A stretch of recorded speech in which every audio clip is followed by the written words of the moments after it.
ప్రధానమంత్రి నరేంద్ర మోడీ 75వ జన్మదినోత్సవాన్ని పురస్కరించుకుని దేశవ్యాప్తంగా నిర్వహిస్తున్న సేవా పక్షోత్సవాలలో భాగంగా బద్వేల్ బీజేపీ కార్యాలయంలో మెగా రక్తదాన శిబిరం ఏర్పాటు చేశారు.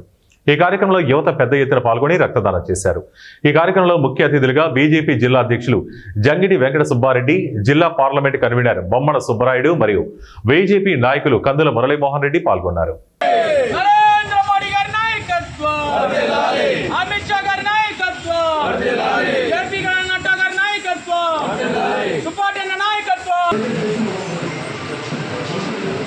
ఓకేనా?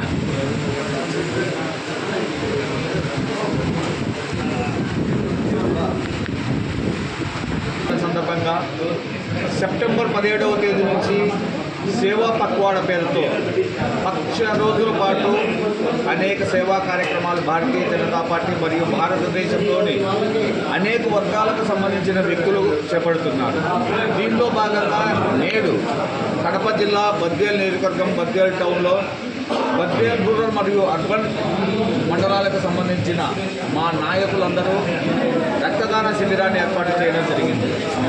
ఏదైతే నరేంద్ర మోడీ గారు విశ్వనాయకుడుగా ఎదుగుతున్నారో, భారతదేశాన్ని ప్రపంచ దేశాల్లో అత్యంత శక్తివంతమైన దేశంగా విశ్వగురువుగా చేయాలనుకుంటున్నారో, అదే తలంపుతో ఇక్కడ ఉన్నటువంటి భారతీయ జనతా పార్టీ నాయకులు సేవా కార్యక్రమాలలో భాగంగా కూడా ఏదైతే Bharatiya Janata party a party with difference పేరుతో ఏదైతే ఉందో సేవా కార్యక్రమాలలో కూడా రక్తదానం కావచ్చు, చెట్టు నాటడం కావచ్చు, ఏదైనా సరే స్వచ్ఛతా కార్యక్రమాలు కాదు, ఏదైనా సగటు ప్రజలకు ఏదైనా ఉపయోగపడే విధంగా, అంటే కేవలం కేక్ కట్ చేసేసి మేము శుభాకాంక్షలు తెలియజేసినామనే విధంగా కాకుండా